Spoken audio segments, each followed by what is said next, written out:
Class में हम जो अध्ययन करने वाले हैं वो अध्ययन करेंगे इतिहास के पन्नों के श्रृंखला की।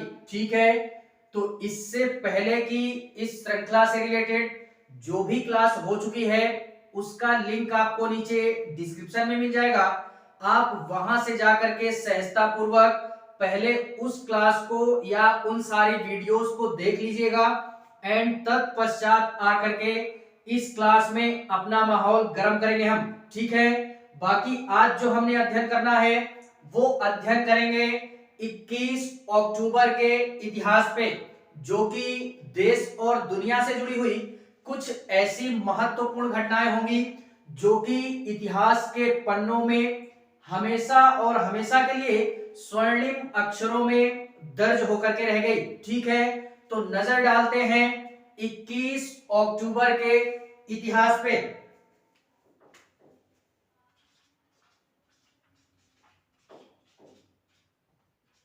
साल के 10वें महीने का 21वां दिन है हमारा। ठीक है, तो बात करते हैं इसी 21 अक्टूबर में।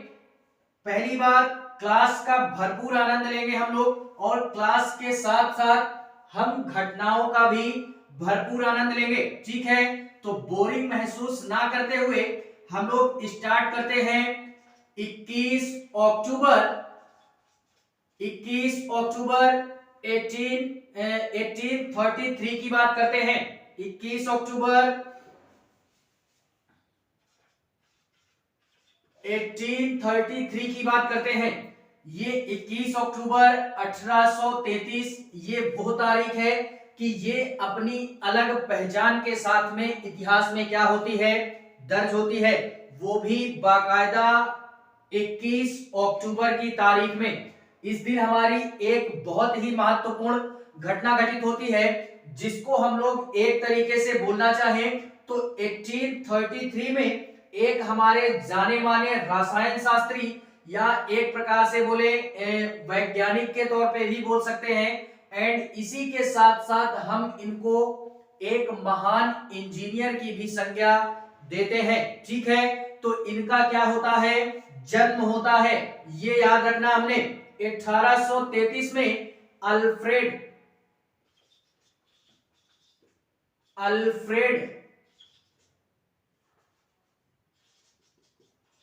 एबॉर्डर नोबेल का जन्म होता है।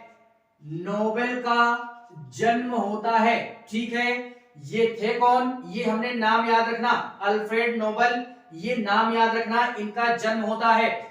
ये एक हमारे रसायन शास्त्री के तौर पे यानी एक केमिस्ट थे, ये रसायन शास्त्री के तौर पे एवं एक महान आविष्कारक के तौर पे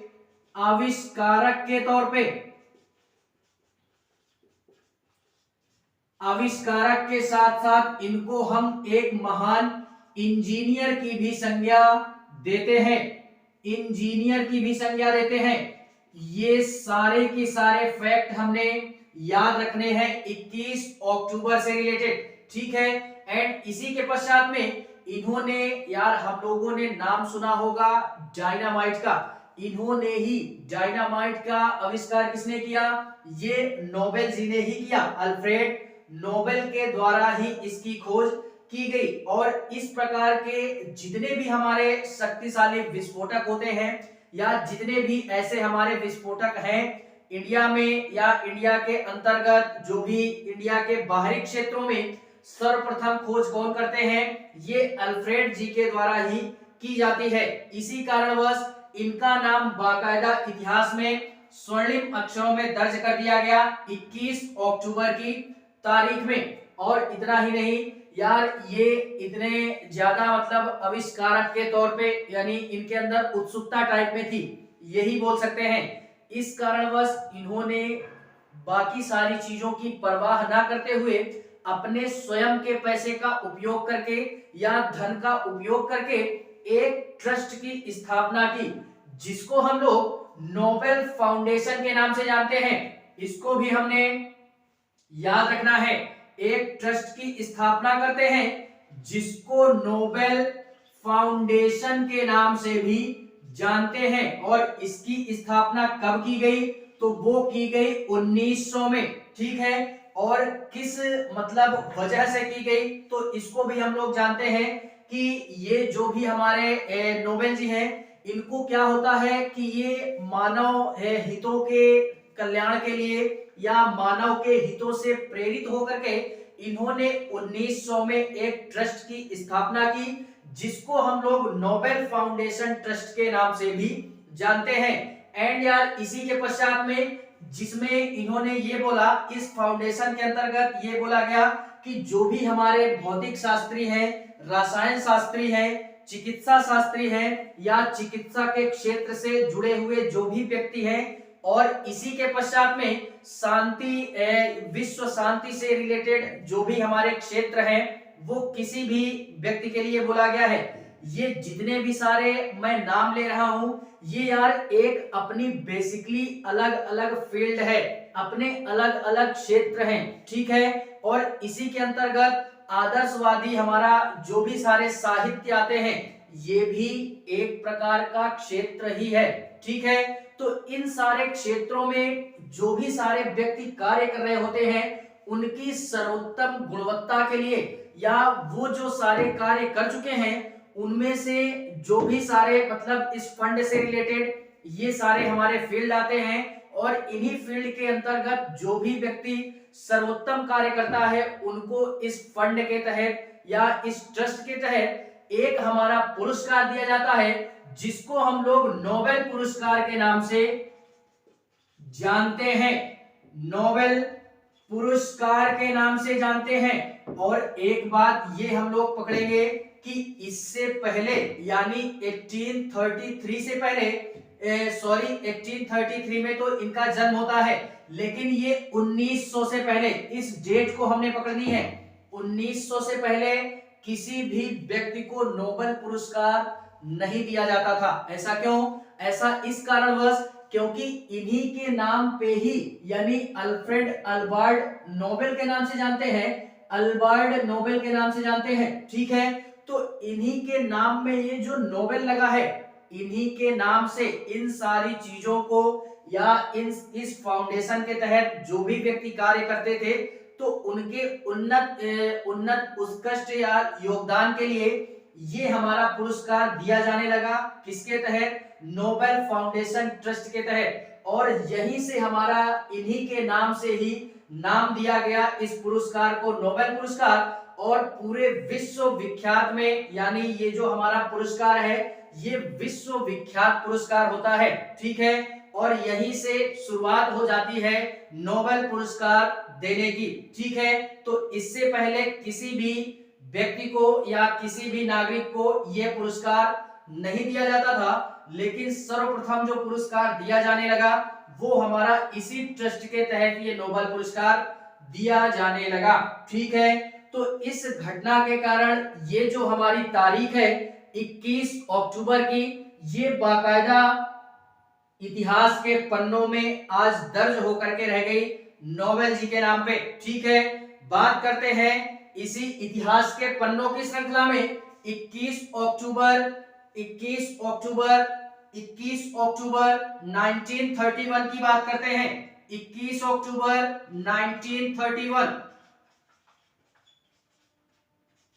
1931 ये बॉलीवुड से रिलेटेड खबर है हमारी, केवल और केवल सुनते हैं इसको। क्या होता है कि हमारे एक जाने माने दिग्गज कलाकार या जिनको हम लोग शम्मी कपूर के नाम से जानते हैं, शम्मी कपूर के नाम से जानते हैं, इनका क्या होता है? जन्म होता है। ये हमारे बॉलीवुड इंडस्ट्री की एक जानी मानी हस्ती है कि अगर बॉलीवुड इंडस्ट्री में या फिल्मों की दुनिया में अगर इनका नाम ना लिया जाए तो ये बेकार है यार। क्यों?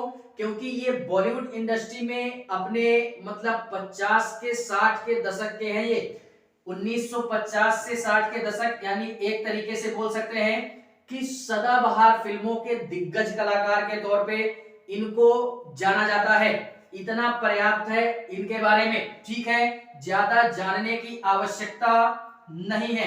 बात करते हैं 21 अक्टूबर 1943 की बात करते हैं। 21 अक्टूबर 1943 की बात करते हैं।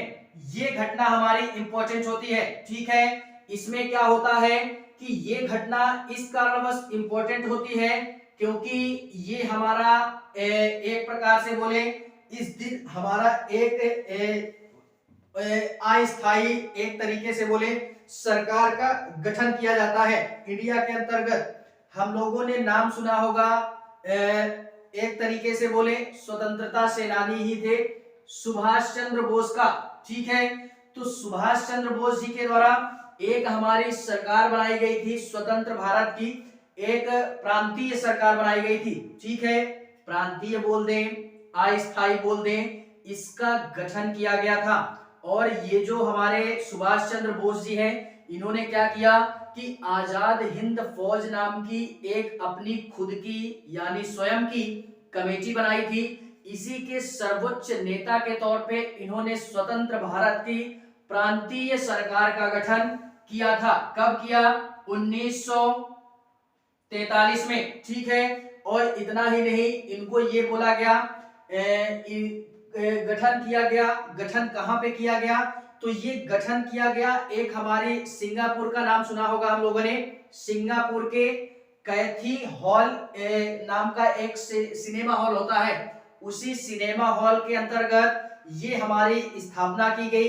और वहीं से इस सरकार की या जो भी हमारा इन्होंने स्थापना की थी, प्रांतीय सरकार का गठन किया था। तो इसी कारणवश वहीं से ये घोषणा हो जाती है कि हम लोग या सुभाष चंद्र बोस जी के द्वारा ये हमारी प्रांतीय स्वतंत्र भारत की प्रांतीय सरकार का गठन किया जाएगा या एक प्रकार से अस्थायी सरकार का गठन किया जाएगा। इन्हीं सारी चीजों को देखते हुए सुभाष चंद्र बोस जी ने देश की आजादी में सराहनीय योगदान दिया। और इतना ही नहीं, सराहनीय योगदान देने के कारणवश इनको एक उपाधि दी गई, यानी इनको नेताजी के नाम से भी संबोधित किया जाने लगा। और इतना ही नहीं यार, इनको नेताजी के नाम से भी जाना गया। इन्होंने आजाद हिंद फौज का गठन किया था, इस कारणवश ये इस फौज के सर्वोच्च नेता थे, यानी हेड हुआ करते थे। और इस कमेटी के या इस संगठन के प्रधानमंत्री के तौर पे,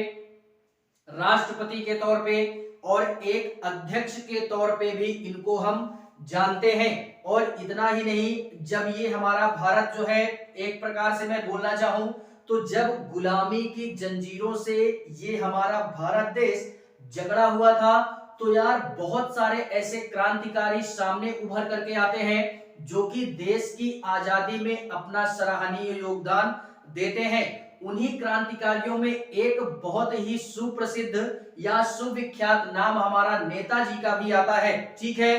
तो इनको हमने याद रखना है। और इतना ही नहीं, नेताजी सुभाष चंद्र बोस जी ये क्या होते हैं, इनके जितने भी समर्थक थे यानी जो इनके पक्ष में थे।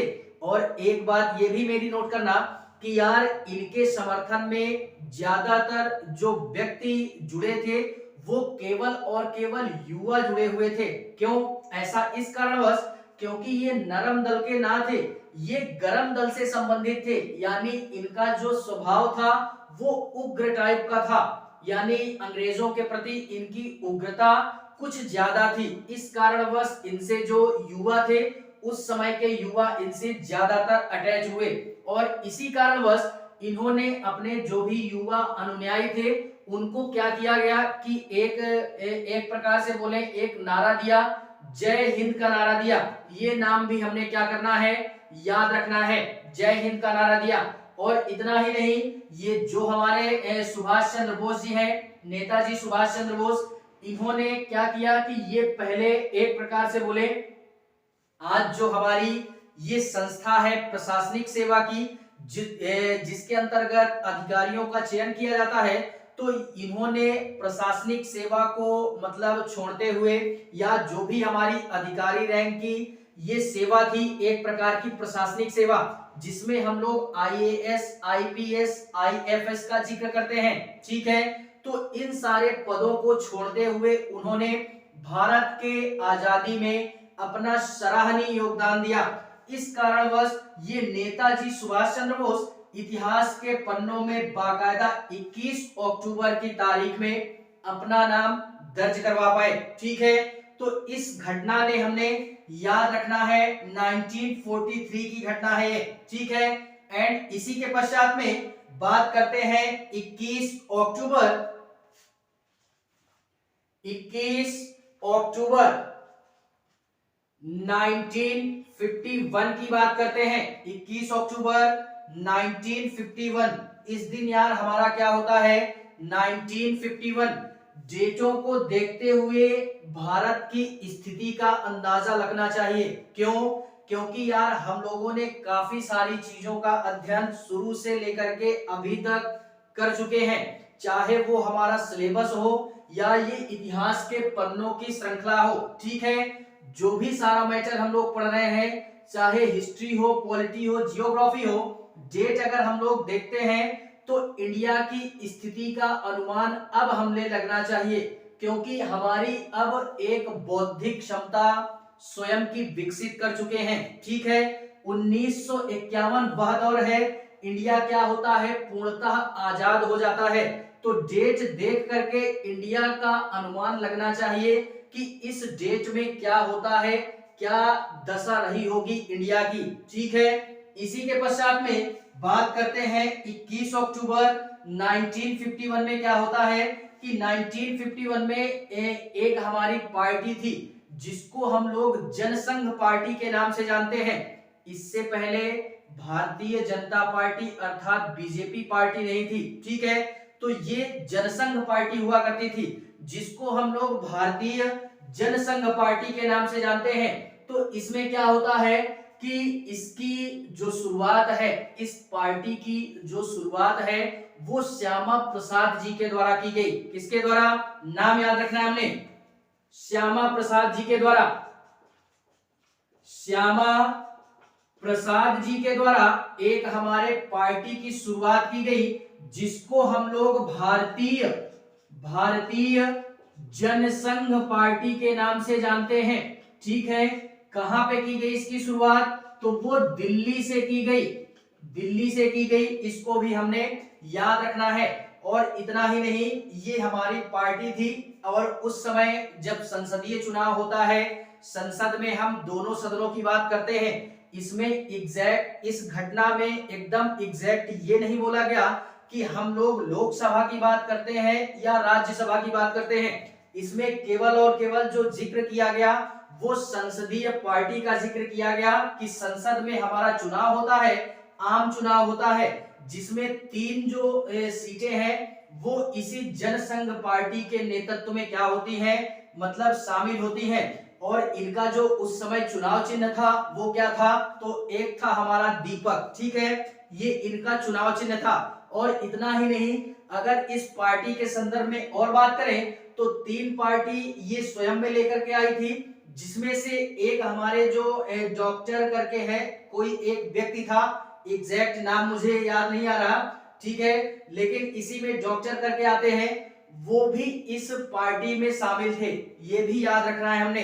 एंड इसी के पश्चात में अगर और बात करूं मैं तो इस समय क्या होता है कि 1951 में जब शुरुआत होती है तो 52 में ये चुनाव होता है। 1952 में ये चुनाव होता है और पार्टी 3 सीटों को जीतती है।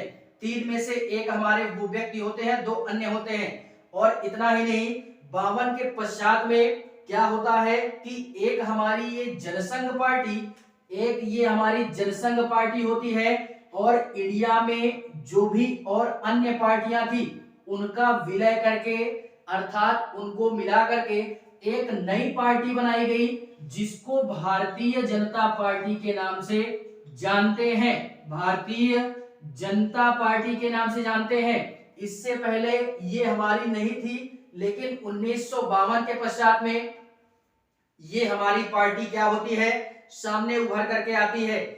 और तब से ये हमारी जो पुरानी पार्टियां थी, ये जो राजनीतिक दल था पुराना, अर्थात ये जनसंघ पार्टी समाप्त हो जाती है और इसी के पश्चात में यहाँ इन्हीं के जगह पे ये हमारी भारतीय जनता पार्टी नेतृत्व में आती है। ठीक है, तो इस घटना के कारण ये हमारी 21 अक्टूबर 1951 की तारीख इतिहास में क्या रखती है, अपनी एक अलग पहचान के साथ में इतिहास में दर्ज होती है। ठीक है, तो इस घटना को भी हमने याद रखना है। बात करते हैं 21 अक्टूबर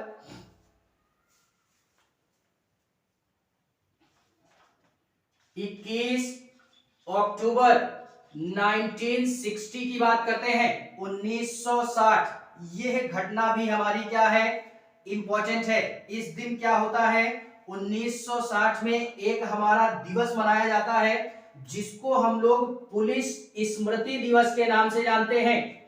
पुलिस स्मृति दिवस के नाम से जानते हैं। इसको भी हमने याद रखना है।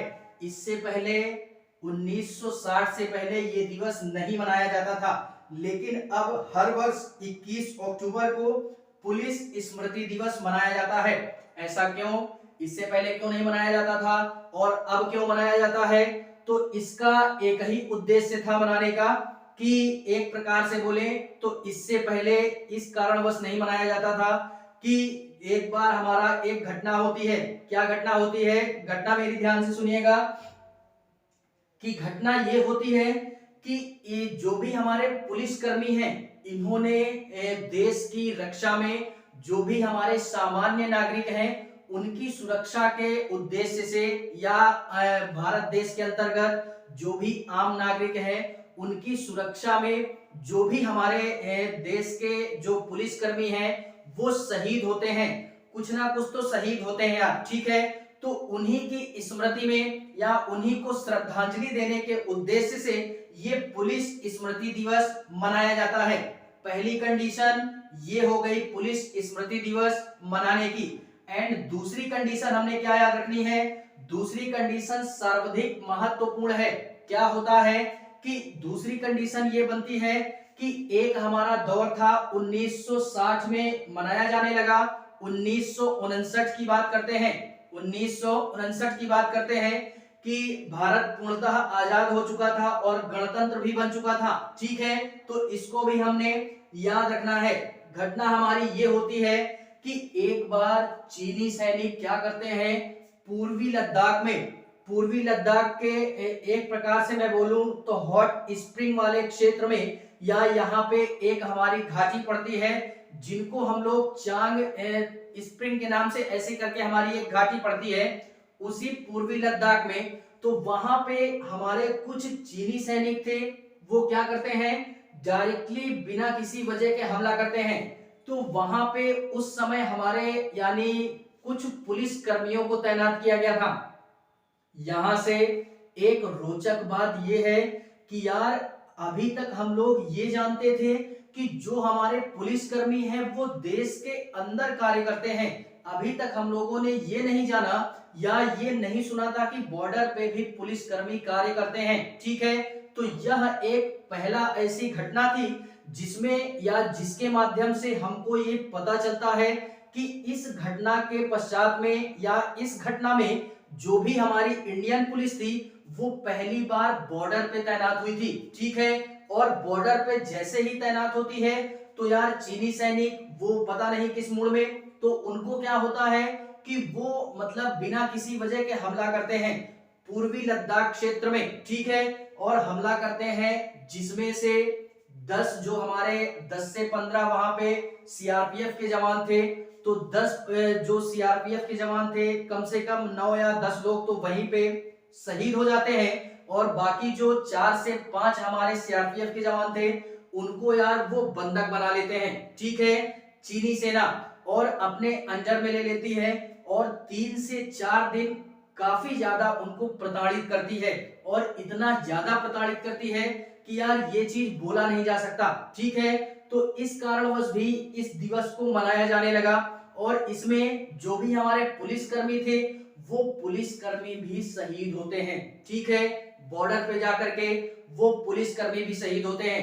इन्हीं सारी चीजों को देखते हुए जो हमारे इस मतलब सीआरपीएफ जवान का एक हमारा जो प्रमुख हेड था उनको हम लोग डीएसपी करम सिंह के नाम से जानते हैं। यही बंदा बचा था केवल। ठीक है, और ये जब बचा था तो यार इसने जब देखा कि चीन की जो सेना है वो इतनी विशाल सेना, यानी इनसे अधिक थी, वो कुछ भी बोल सकते हैं, यानी इनसे ज्यादा सेना उनके पास थी उस समय, ठीक है। तो इतनी विशाल सेना को देख करके करम सिंह भी क्या हो गए, अपने आप को उन्होंने भी सरेंडर कर दिया कि अब हमने भी नहीं लड़ना है। तो उन्होंने भी यार अपने आप को सरेंडर कर दिया। बात यहाँ पे ये आती है कि पूरा का पूरा जो सीआरपीएफ का दल था वो चीनी सैनिकों के अंडर में आ जाता है। और इतना ही नहीं, अंडर में आने के पश्चात भी इनके जो सेना होते हैं सीआरपीएफ वाले, इंडियन सीआरपीएफ, ये यार मतलब 2 से 3 जवानों को ये भी मारते हैं। लेकिन जैसे ही ये खबर दिल्ली पहुंचती है, इंडिया में जैसे ही ये खबर दिल्ली पहुंचती है, तो दिल्ली में क्या होता है कि यहां से तुरंत कार्यवाही की जाती है और चीनी सरकार से बात की जाती है, ठीक है, तुरंत ही। और वहां पे ये होता है कि उसी के 2 या 3 दिन पश्चात क्या होता है कि उधर जो भी 4 से 5 हमारे सीआरपीएफ के जवान थे उनको उधर से रिहा कर दिया जाता है। और जो बाकी बचे हुए 10 सेना के जवान थे जिनको उन्होंने मार गिराया था, उन सबों को भी बाकायदा चीन से या पूर्वी लद्दाख से हमारे यहाँ पे इंडिया के अंतर्गत दिल्ली में, या जो भी जिनके परिवार से रिलेटेड जो व्यक्ति थे उनको वो सब वापस कर दिए जाते हैं, ठीक है। और इतना ही नहीं, पुलिस कर्मियों के भी जो शव थे वो भी यार वापस कर दिए जाते हैं। काफी सारा शोक डे मनाया गया देश में इस दिन। और इतना ही नहीं यार, हम लोगों ने ये भी देखा कि अभी कोरोना काल था, तो कोरोना काल में भी कई सारे ऐसे पुलिसकर्मी थे जो शहीद हुए। यार एग्जैक्ट नहीं, लेकिन फिर भी अगर सरकारी आंकड़ों की बात करें तो 250 से 300 हमारे पुलिसकर्मी जवान जो भी हैं ये कोरोना काल में शहीद हुए हैं। और इतना ही नहीं, अगर बात करें थोड़ा से और पहले की, तो कोरोना काल के पश्चात अभी तक की बात करें 2019 तक की, कोरोना 2020 में था, ये 2020 का आंकड़ा मैं बताया मैंने। 2019 तक की बात करें तो 2019 तक में अभी एक प्रकार से बोले जो पुलिसकर्मी हमारे शहीद हुए हैं, यार जवान तो हमारे कई शहीद हो चुके, लेकिन पुलिसकर्मियों की बात करें तो जब से देश हमारा आजाद हुआ तब से लेकर के अभी तक 2019 का आंकड़ा अगर बोले सरकारी रिपोर्ट के मुताबिक, तो कम से कम 38,000 से 39,000 के मध्य में पुलिसकर्मी क्या हो चुके, शहीद हो चुके हैं, ठीक है। तो इन्हीं सारे घटनाओं को देखते हुए, इन्हीं सारी चीजों को देखते हुए हमारी सरकार ने एक डिसीजन लिया। डिसीजन क्या लिया कि आज के बाद से हम पुलिस स्मृति दिवस मनाएंगे। तब से अभी तक किसी भी प्रकार का कोई भी पुलिसकर्मी बॉर्डर पे तैनात नहीं हुआ। ये पहला ऐसा मौका था, और पहला भी था और अंतिम भी था, ठीक है। तब से किसी भी प्रकार का कोई पुलिसकर्मी बॉर्डर पे तैनात ना होकर के, इसके पश्चात में जब ये घटना हो जाती है तो आईटीबीपी के जवानों को तैनात किया जाता है, सीआरपीएफ के जवानों को तैनात किया जाता है, ठीक है, बॉर्डर पे। इतनी सारी चीजें हमने याद रखनी है। और इन्हीं सारी चीजों को देखते हुए प्रधानमंत्री नरेंद्र मोदी जी एंड इनके पश्चात में जो भी हमारे गृह मंत्री अमित शाह जी हैं, क्या करते हैं कि हर वर्ष पुलिस स्मृति दिवस पर क्या करते हैं कि इनको श्रद्धांजलि देते हैं और इनके जो परिवारजन हैं उनको भी या उनके प्रति भी आभार व्यक्त करते हैं, ठीक है। और गृह मंत्री जी का तो ये कहना ही है कि हम क्या करेंगे कि आज के बाद से या पुलिस के क्षेत्र में जितनी अच्छी से अच्छी टेक्नोलॉजी होगी, जितनी उन्नत से उन्नत टेक्नोलॉजी होगी, हम पुलिस के क्षेत्र में या पुलिस कार्यवाही क्षेत्र में अपना सराहनीय योगदान देंगे और नई नई टेक्नोलॉजी का प्रयोग करेंगे, ठीक है। और इतना ही नहीं, गृह मंत्री जी ने यह भी बोला कि मतलब 12th के बाद से जो भी हमारे बच्चे होंगे 12th के बाद से हम उनको बाकायदा सुरक्षा की भी शिक्षा देंगे या दिलवाएंगे, ठीक है। तो ये बात गृह मंत्री जी का कहना था। और उनका इन दोनों लोगों का ये भी कहना था कि इस दिवस को मनाने के पश्चात में एक ही उद्देश्य है पुलिस कर्मियों को और जो भी उनके मतलब परिवारजन हैं उनको क्या करना, श्रद्धांजलि देना और उनके प्रति आभार व्यक्त करना। ठीक है, तो इस घटना ने हमने याद रखनी है। 21 अक्टूबर 1960 की घटना थी ये हमारी पुलिस स्मृति दिवस मनाने की। ठीक है, इस कारणवश ये तारीख हमारी इतिहास में बाकायदा क्या होती है, दर्ज होकर के रह गई। बात करते हैं इसी 21 अक्टूबर के इतिहास में कुछ अन्य घटनाओं की जो कि हमेशा और हमेशा के लिए इतिहास इसका साक्षी बन करके रह गया। 21 अक्टूबर 1960 के पश्चात में बात करते हैं, 1960 के पश्चात में 2000 किसकी बात करते हैं, 2012 की बात करते हैं। 21 अक्टूबर 2012 ये वो तारीख है कि ये भी अपने आप में अलग पहचान बनाते हुए इतिहास में क्या होती है, दर्ज होती है। फिलहाल में बॉलीवुड से रिलेटेड है तो याद रखनी है केवल, बाकी इससे कोई हमारा ज्यादा ताल्लुक ना है।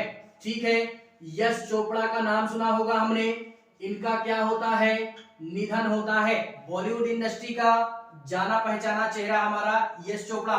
ठीक है, इनको हमने याद रखना है। एंड इसी के पश्चात में इससे पहले जब ये यश चोपड़ा जी नहीं थे तो इनके बारे में एक दो तथ्य ये देखते हैं कि इनसे पहले जो भी फिल्में बनती थी ये भी सदाबहार फिल्म के ही हैं।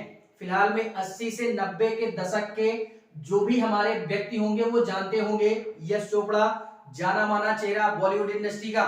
एंड इसी के अंतर्गत इनसे पहले जो भी हमारे फिल्में आती थी उसमें बेसिकली एक हीरो और एक हीरोइन ही होती थी, लेकिन यश चोपड़ा जब से आते हैं तो इससे पहले क्या होता था कि एक से अधिक मतलब जो भी हमारे हीरो और हीरोइन होते हैं उनको एक फिल्म के अंदर लिया जाने लगा। ठीक है, तभी से लिया जाने लगा और पहली बार रोमांटिक फिल्मों की जो शुरुआत करते हैं वो यश चोपड़ा ही करते हैं। इससे पहले किसी भी प्रकार का कोई ना हीरो हुआ और ना ही हीरोइन हुआ या ना ही कोई एक्टर हुआ जो कि रोमांटिक फिल्म बनाता रहा हो। तो इस कारणवश ये यश चोपड़ा का जन्म जो है ये इतिहास में दर्ज हो गया। बात करते हैं, ज्यादा रूबरू नहीं होना, केवल और केवल याद रखना हमने 21 अक्टूबर